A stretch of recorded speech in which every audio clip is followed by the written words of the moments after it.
last thing to complement the upper body is upper body stretching. So while there wasn't a lot that we can do in terms of foam rolling the upper body, there's a lot in terms of stretching. So we finished the hips for the lower body. So I'll move from the hips upwards for stretching the upper body. One of the first things that I do for stretching around the torso area, particularly the lower back, is a mermaid stretch. So setting up into almost a Z shape with your legs. If your hips are quite tight, this might be a little bit too much to start with, so see how you go gently. So setting up, reach up with the arm of the leg that's the bent one. We want to turn our torso and then reach forward and down. And again, we're holding those stretches for at least 30 seconds or up to 2 minutes. Now remember that deep belly breathing to really relax through all of the stretches. What you don't want to do is have your muscles contract and engage while you're trying to stretch them in the other direction. So really relax through that stretch. And then I'll switch over and do the other side in exactly the same way. The reaching up, torso turn, and down you go. So that's that part. The next one that's really quite important is a pec stretch.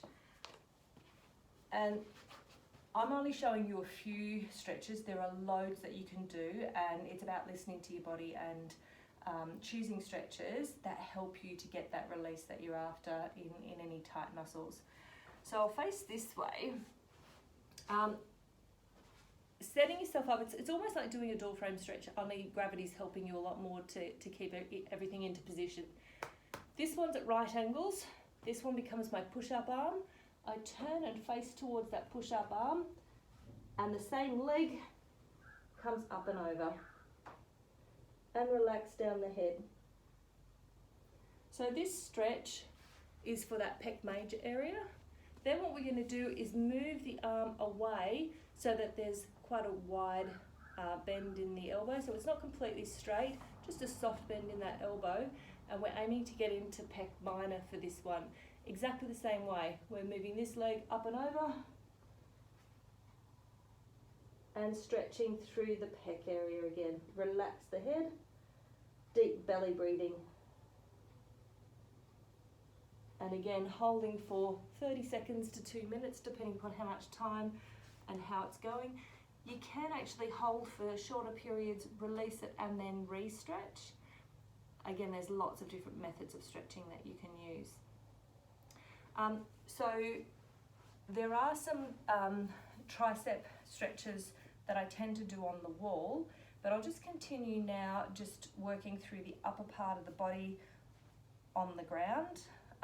So the next one is really stretching over. We're stretching across the back of the shoulder blades, top of the shoulders, and then we'll take those arms backwards, interlace the fingers, tuck the chin down and back.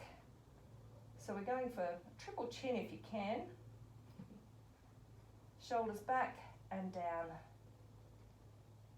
So we're getting a nice straight spine through the back of the neck, up through the cervical spine, top of the head, and pulling the shoulders back at the same time.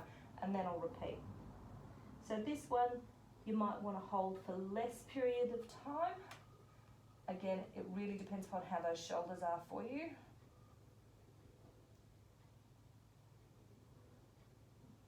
And then release. The last one that we'll do sitting down is a neck stretch. Again, it's entirely up to you which ones will work for you, but the ones that I use, chin down, chin back or nose to ceiling, back to the middle, nose to one shoulder, nose to the other shoulder, and then nose to knee, and a smiley face drawing to the other knee, and then back and reset. And then I'll go through those again, or if there's a part of my neck that's particularly tight, then I'll just focus on the stretches for that part of my